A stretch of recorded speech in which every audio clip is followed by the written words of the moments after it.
All right. Hi, everyone. Thank you so much for joining us today. My name is Ellie Dahlman, and today you will be hearing from Kim Lee, who's a county deputy controller with the Controller's Office, she'll be providing an overview of the single audit process. And this training is specifically geared toward community-based organizations. We also have on the line, we'll have time for questions later on. We also have Eduardo Castillo, who's the financial services manager with the Controller's Office, as well as Robert Mankia, who's the county chief financial officer. So they'll be around to answer any questions at the end of the webinar. But just a reminder that everyone will be muted for the duration of the presentation. And as I mentioned, we will have time for questions at the end. So feel free throughout the presentation to submit your questions using there should be a Q&A button usually at the bottom of your screen where you can submit questions. You can also click the raise hand button, and we welcome you to ask questions verbally at the end once we finish the presentation. And with that, I will go ahead and hand it over to Kim Lee to review the agenda of what will be covered today. Good afternoon, everyone. Happy New Year to all of you. Today, we're going to cover what is a single audit, what is a single audit report and rules, when is a single audit required, objectives of the single audit, what is the schedule of expenditure federal awards, and we're going to test our takeaway from today, and comments finding, and the last would be question and answer. So with that, we're going to start with what is a single audit. Next slide, please. A single audit is intended to provide a cost-effective audit for the non-federal entity in that one audit is conducted in lieu of multiple audits of individual programs. Prior to 1984, each federal grant-making agency was required to carry out its own audit. And that means if you have 10 grants, you're going to have to carry out 10 audits. The Single Audit Act, which Congress passed in 1984, requires that most governmental recipients of the federal assistance, state and local government, to have an organization-wide financial and compliance audits on an annual basis. So that's the name of the single audit. It's just one audit for all of the programs that you receive the funding for. Next slide, please. What is a single audit report? A single audit report at known SAR, an organization-wide financial statement and the federal awards audit of a non-federal entity that expends $750,000 or more in federal funds in 1 year. The SAR is to be used by the federal agency to make sure a non-federal grant recipient is spending the federal money according to expectations. Next slide, please. The rules for the single audit. The Single Audit Act established audit requirements for audit of federal award expended, but the Federal Office of Management and Budget, OMB, known as OMB, set rules and regulations. OMB's rules and regulations are applied in the same manner to non-federal entities such as not-for-profits. In this case would be the CBO, higher education, university, and state and local government. And the single audit must be conducted by an independent CPA firm. So for example, if your organization have the internal auditor who has a CPA license, that not been recognized by the OMB as the independent firm. So knowing that it had to be conducted by an independent CPA firm outside of your organization. Next slide, please. When is single audit required? Any non-federal entity that expended federal awards in excess of $750,000 in a fiscal year or a calendar year, you're required by law to have a single audit performed, which includes an audit of both the financial statement and the federal awards. Now, note some federal awards are exempted from the single audit if the exemption indicate on the term of the awards.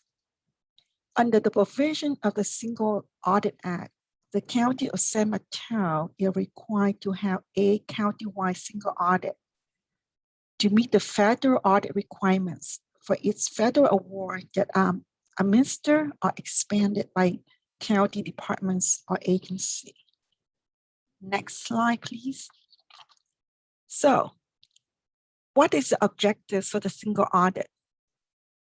The two main objectives of the single audit are to report on the organization's internal control and to provide an opinion on the organization's compliance with the federal requirements. So let's go to the next slide that we're going to expand the objectives in a more detailed manner. Internal control is defined as the process effected by an entity's oversight body, management, and other personnel that provides reasonable assurance that the objective of an entity will be achieved. Non-federal entity must establish and maintain effective internal control over the federal awards for the reasonable assurance that the federal award is being managed in compliance with the terms and conditions of the federal award, including federal statutes or regulation. That's very straightforward. If you are the CBO and organization and you've been received the federal award, direct or indirect, it's called the sub-award, you might want to have the internal control, in place, in writing, and update it regularly as needed. Next slide, please. There are 10 compliance areas that the single audit auditor will look at: allowable and eligible activities, allowable and eligible costs, period performance, cash management, matching or marking, level of efforts. Clue on of those hexagon is a subrecipient monitoring, procurement, program income, and reporting. While there are 10 of the compliance areas, I am going to go over the 4 compliance areas that have the most or the more common findings than the others. Next slide, please. Matching requirements. Matching requires a non-federal entity to spend it certain dollars amount toward the total federal expenditure for the grant. So for example, if you have the grant, you receive the grant for $10,000. And if there is a matching requirement, the federal could require you to have 10% matching or 20% matching. So for the total federal program expenditure for the program going to be $10,000 plus the matching requirements. So if it's 10%, the matching required going to be $1,000. And the total amount for the federal expenditure for the grant going to be $11,000.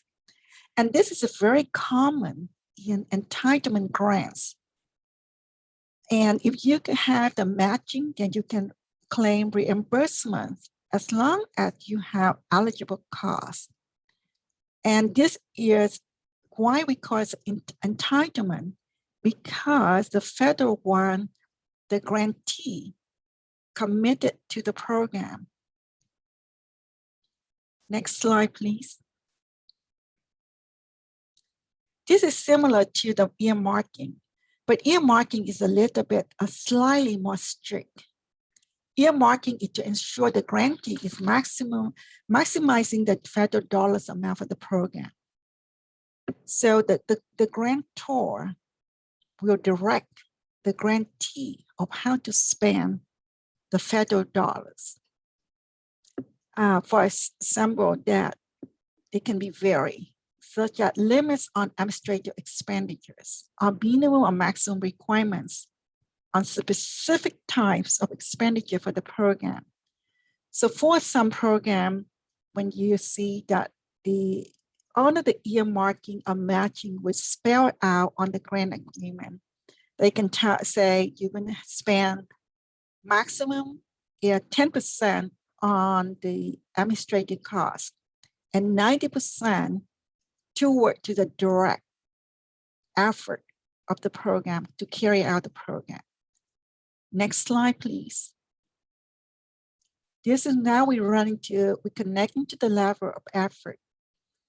Level of effort is to ensure the grantee keeps its local resource in the program with two components: supplement to the program and maintenance of effort toward the program. Supplement requires a federal award to be used to supplement a program and not to replace the existing local resource. So basically that the level of effort ensure that the program has been expanding it beyond the basic of the existing parameter of the resource. Next slide, please. Cash management control. This is another the area that sometimes we forgot about the importance of that. So the time that when between the drawing down of federal fund and expanding those funds should be a small gap. It cannot be a large gap between the timing. The maintenance of the fine with the reimbursement request and support show the amount was expended and agreed to the supporting document. And these two very important because it's going to minimize the amount of interest earned on advance fund.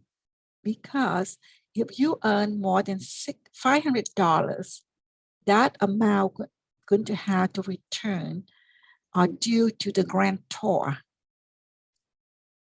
Next slide, please.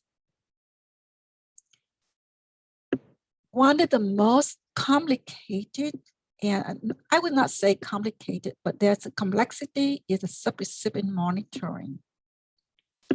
Depending on the substance of its agreement with the federal awarding agency and pass-through entities, a non-federal entity may concurrently receive federal awards at recipient, subrecipient, and a contractor. The recipient is when an organization receives directly funding from the federal departments or agency. For example, San Mateo County received its COVID-19 CARES funding directly from the U.S. Treasury. So for that award, the County of San Mateo is the recipient. Subrecipient, an organization received the federal sub-award to a non-federal entity, pass-through entity, to carry out part of a federal program. The County of San Mateo also, for example, the County of San Mateo also received a COVID-19 CARE Act from the state of California. So on this case, a state of California going to be a pass-through entity and the County of San Mateo is a subrecipient. So as you can see that we have the same source of the federal funding is CARE, the COVID-19 CARES, and the County of San Mateo can be both recipient and subrecipient. The next one is a contractor of vendor. A contract is entered for the purpose of obtaining goods and service for the non-federal entity own use and create a procurement relationship. So there is a blurred line between the subrecipient and contractor. So when the County of San Mateo contract with the CBO, it could be, depend on the agreement, but it could be the CBO could be a subrecipient or the contractor. And it very commonly area that easy is a gray area. That's how I call it. So the county or the pass-through entity going to have to evaluate the rules and work with the subrecipient or CBO in this case to go through to make a determination whether or not the CBA is a subrecipient or contractor. One of the caveats I want to highlight is that when the CBO perform the work for County of San Mateo under the public assistance funding, then the CBO is a contractor because the public assistance funding through FEMA, there is no subrecipient. It's only contractor and recipient. Next slide, please. It is the responsibility of the pass-through entity to ensure that every sub-award is clearly identified to the subrecipient at a sub-award and to include the following information at the time of the sub-award were awarded. Name of the federal agency, federal awarding agency, federal award identification number, subrecipient name. In this case, going to be the County of San Mateo, if the County of San Mateo is a pass-through entity, and the county unique identifier, and sub-award period of performance start and end date. The sub-award budget period start and end date as well, and indirect cost rate for the federal award. So this is the last bullet, indirect cost rate for the federal award. It's very important to remember that the rate had to be approved by the federal agency, or you can take a 10% at the minimum rate. Recently, the US Treasury have allowed 15% indirect cost rate as the minimum. However, OMB is still at 10%. So there's a lot of rules and change that the pass-through entity will need to provide it to the subrecipient of the sub-award. Next slide, please.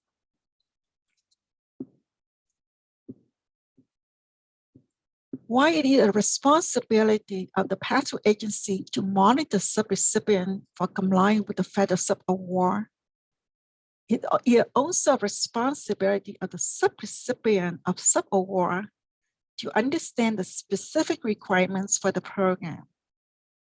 As such, it is important to review the grant agreement or award document thoroughly, looking for special terms, conditions, and requirements. The agreement will often contain specific reporting deadlines, allowable expense, and requirements like matching contribution or indirect cost rate. If unsure of the terms, check with the granting agency for any ambiguous language or unclear requirements. Next slide, please. Pre-award assessment. This year, where the pass-through agency and subrecipient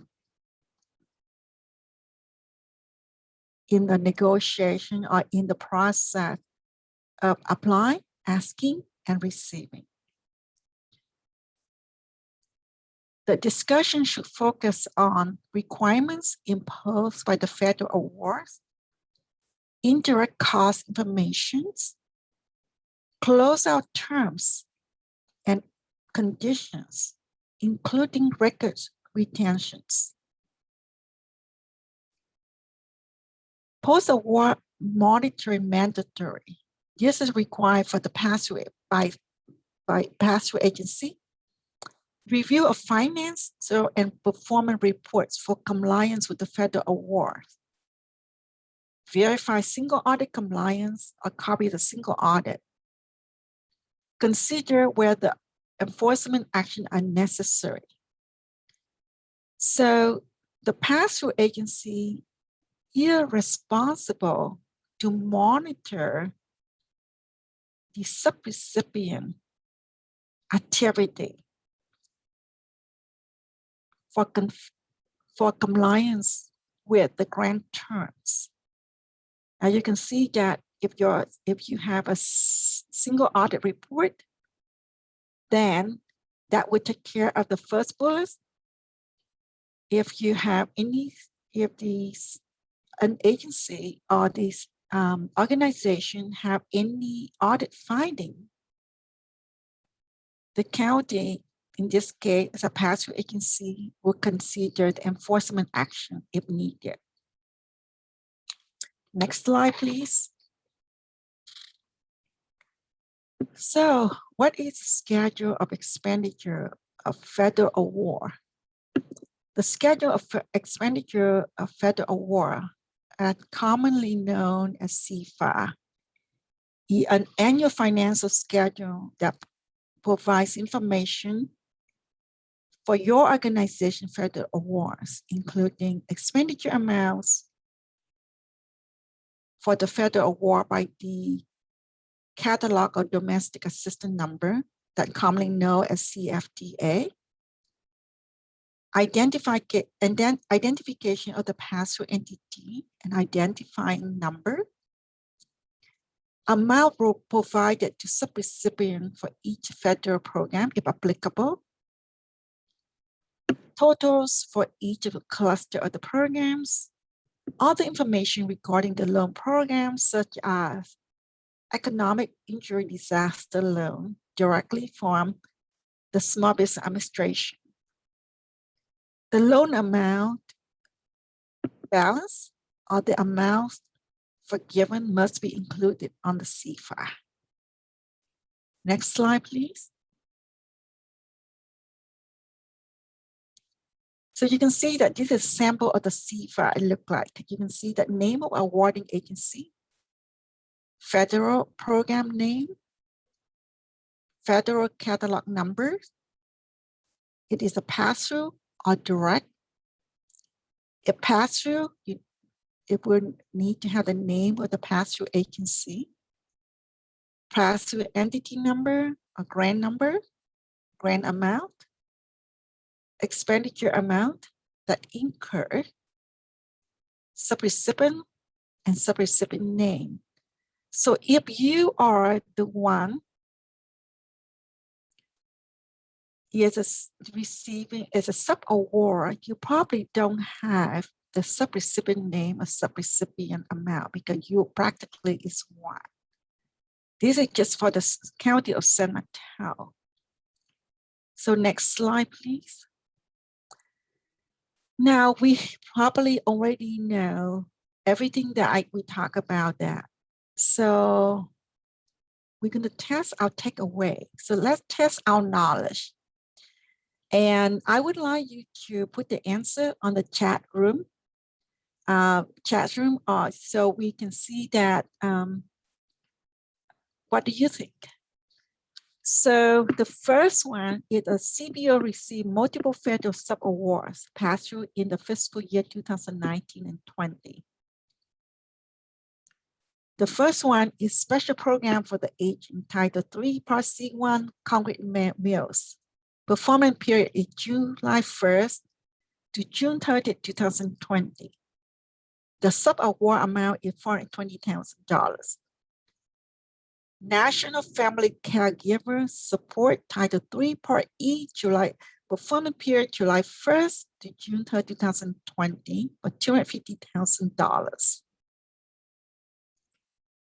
COVID-19 National Family Caregiver Support Title 3 Part E. Performance periods is August 1st, 2020 to October 31st, 2021 for $300,000.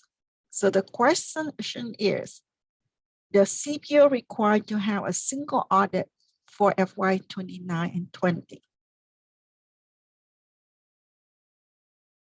How about 2 minutes for you to put the answer in the chat room? And there's no right or wrong answer. I want to let you know right now.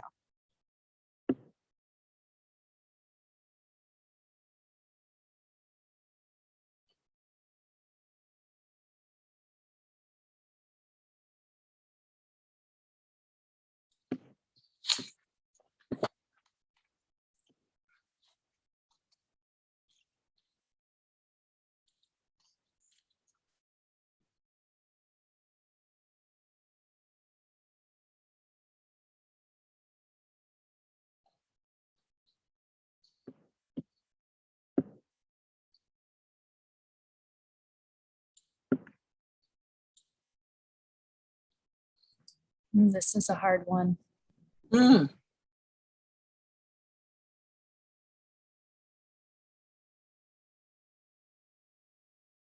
Okay, 1 more minute, yeah. 1 more minute. Remember what I said, there's no right or wrong answer because there's a condition. So, but I just wanted to see how many hands up.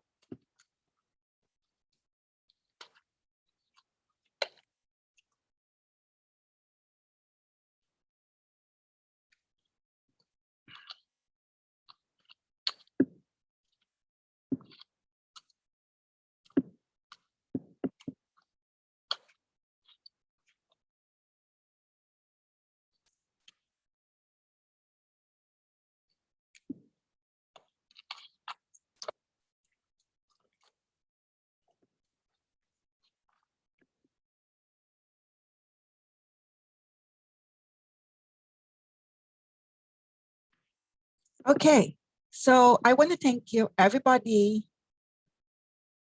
Answer the question. And yes, there's one comment, and I think it's very important. Need to know if it is based on the fiscal year or calendar year. That's one of the conditions. So performance period is July 1st to June 30, 2020, and August 1st, 2020 to October 31st, 2020. Now, if your agency is a calendar year, right? You're going to go through January the 1st of 2020, right? To December 31st, 2020. If you are a fiscal year, July 1st to June 30, 2020, then no, because the performance period within the fiscal year 19 and 20, that would be July 1st, 2019 to June 30, 2020, only apply to the first 2 programs. The Special Program for the Aging, National Family Caregiver Support. If you add that, it's only $670,000. So if you in the fiscal year July 1st, 2019 to June 30, 2020, the CBO does not require to have a single audit for FY19 and 20. Now, if you are on the calendar year, January the 1st to December 31st, 2021, you may be subject to a single audit if the cost for these three programs incur more than $750,000 or more. So it's on demand, right? So you have to determine when is the cost incur. If the cost for the fiscal year, there's no single audit, we can make that determination because the third program, the COVID-19 National Family Caregiver Support, it is August the 1st. So after our fiscal year ended on June 30th for 19 and 20, correct? So now for the fiscal year, if your organization have not incurred any funding prior to January the 1st of 2020, for the first two programs, special program for the aging and National Family Caregiver Support, then the 670 automatically going to be included in your federal expenditures. If you spend $100,000 on the COVID National Family Caregiver Support, by the 100,000 on that program, by the end of December 31st, 2020, that would make you go over the 750,000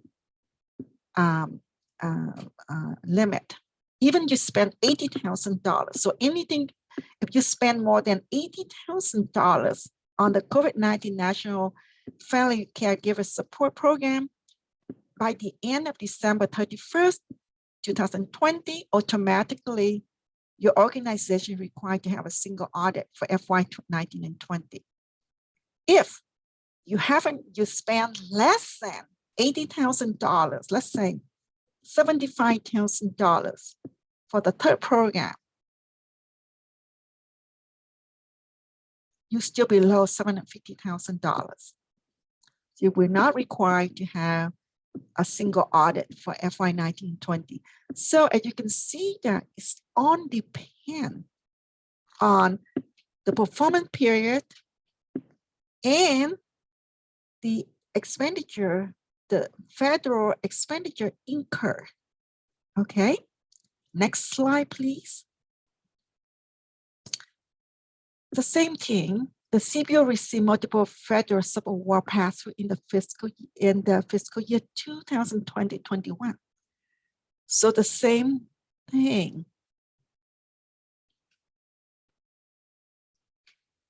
Two minutes, let's say have 3 minutes for you to put in the chat room.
How about 1 more minute?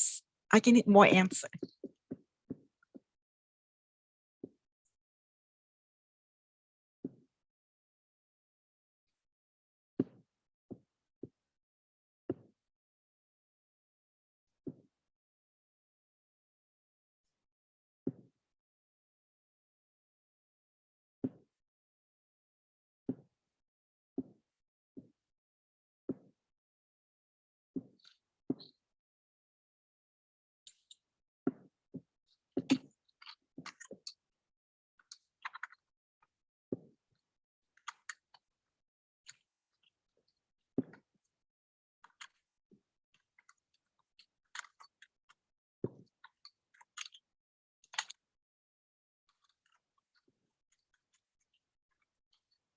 Okay, so again, as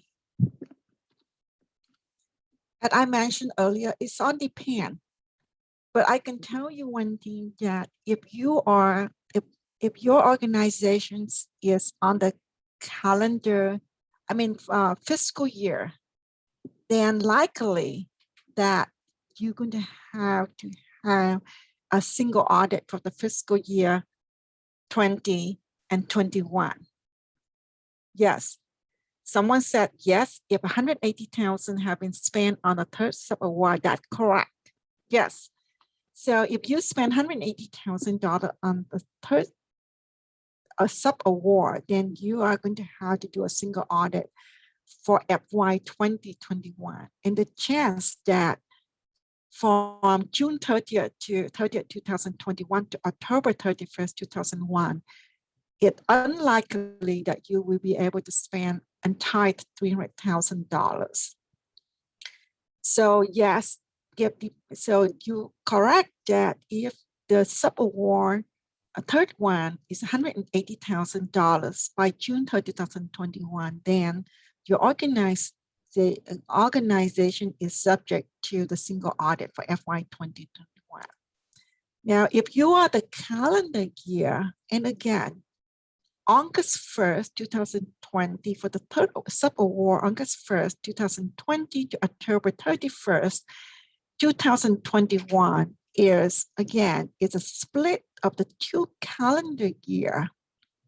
So the first calendar year going to be January the 1st, 2020 to August 1st, 2020. And depend on if you spent any money from August 1st, 2020 to December 31st, 2020. If you have not spent any money, then the chance, and then yes, you're going to have a single audit if your organization is in the calendar year. Now, if you already spent August 1st, 2020 to December 31st, 2020, your organization spent $150,000 on that third sub-award, and you already done the single audit on the 19 and 20. But since that you only have $150,000 that's spent on the calendar year 2021, you would not have to do a single audit for the fiscal year 2021. Because as you can see that $570,000 for the first 2 awards and $150,000 that expenditures on the third award only give you a $720,000 that would be below the limit. So you can see that keeping track of the expenditures, monitoring the expenditures, that could run either way, that for you to, not you per se, but for your organization to have a single audit. So I think this is the most important for us, that when do we need to deal with the single audit and when we're not dealing with single audit. And I hope that the test our knowledge is going to give you some guidelines of, when or where, how do I do this, and how do I monitor this? All of those depend on when you book the federal expenditures into your book and record it for anything it could incur at the end of the fiscal year or the end of the calendar year. Next slide, please.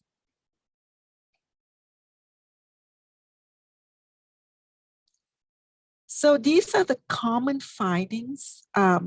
Probably most of you not encountered to, but it's very common that basically the expenditure includes the indirect cost that was not approved by the awarding agency. Lacking review and approval of payroll timesheet by a direct supervisor who have knowledgeable of the grant award.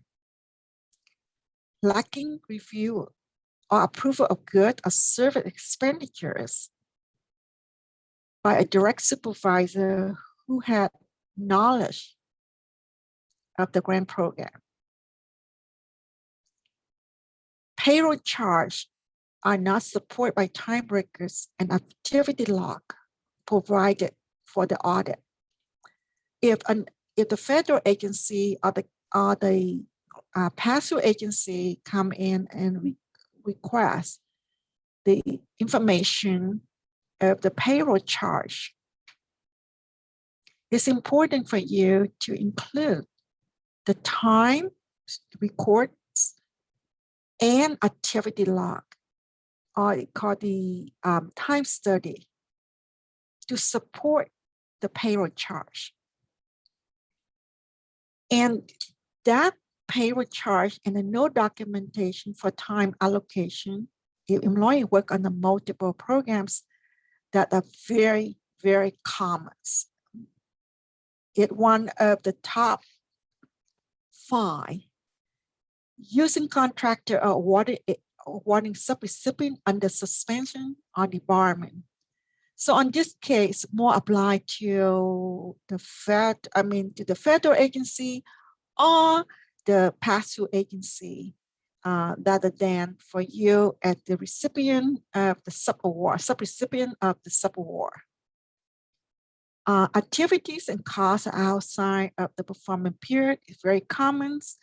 If you haven't, let's say that if the performance period is June 30th, 2021, and if you haven't done the activity, you still, let's say that you done, let's see what example that we have.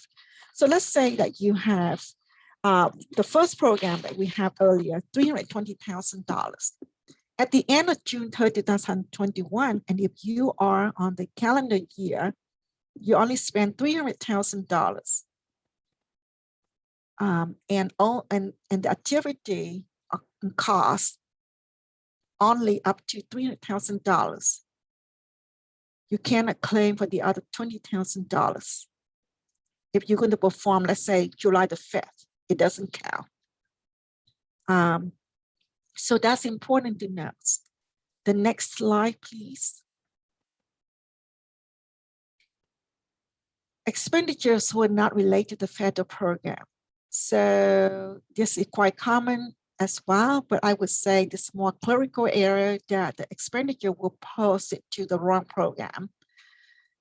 And the budget expenditures were charged to the program instead of the actual expenditures. So the budget is only to use for the monitoring of the program, or when you say this is going to cost me $100,000 at your budget to propose to the pass-through agency or the federal agency. But doesn't mean that going to be the dollars amount you're going to include for the federal expenditures. The federal expenditure is going to be based on the actual expenditures. Another common finding is the reconciliation of federal expenditure was not performed and lack of supporting documents. Indirect cost charge, I believe that we already mentioned that. expenditure charge to the grant through a manual adjustment, just a journal entry or just an entry in the ledger that did not have appropriate supporting document.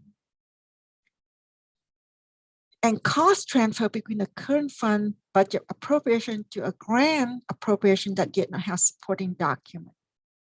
And this is probably not common for the CBO, but it's very common for the county, city, and a special district. And last but not least, this is the most important thing, the failure to complete the required reportings will result in a report not being filed or late filing. So you know, if the report is late twice, basically that the grant program could be suspended. So it's very important to complete the required reports at due with completeness and with supporting document. With that, let's go to the next slide, please. So we have come to the last part of the program. It's a common Q&A, delinquent single audit, not submitting the report after 9 months after the fiscal year ended or the calendar year ended, either way. The federal agency action could be drawdown restrictions, suspending reimbursement drawdown, withholding a percentage of federal funds, suspending federal funds, or worse, termination of the grant. So in this case, when it's a federal agency actions, if one of the action coming down, then it's likely going to come down to the pass-through agency, and the pass-through agency going to come down to the subrecipient. So it's a chain of reaction. Request for an extension for submission of single audit. The OMB has a sole authority to grant single audit extensions. However, never before that they grant any extension. However, OMB will only grant extension under special circumstances, such as when there is a presidential declared disaster affecting the non-federal entity. So what does that mean? Recently, as you know, that we're still under the COVID-19 pandemic. So the OMB had grant extension for submission of the single audit. Instead of March 1st annually, it's going to be September for the fiscal year 2019 and 20 and 21.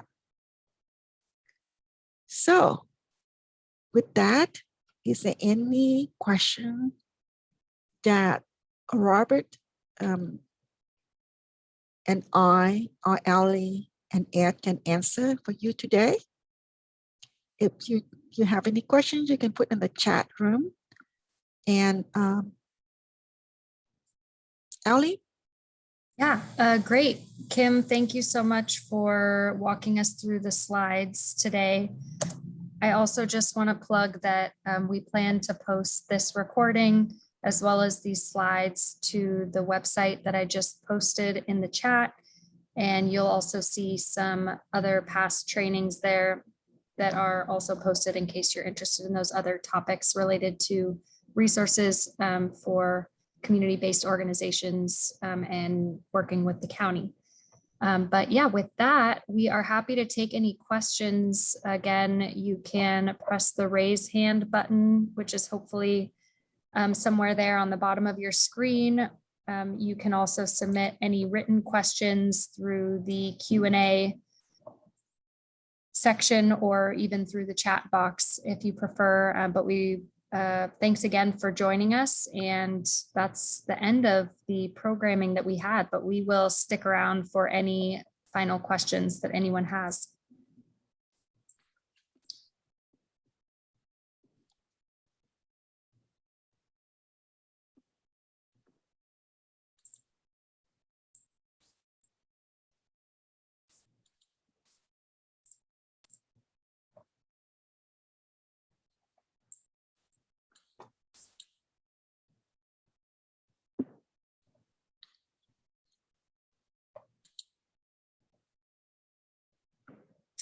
All right, I'm not seeing any questions, and I'm seeing a couple notes in the chat. Just thank you again for the presentation, and we appreciate you joining us today.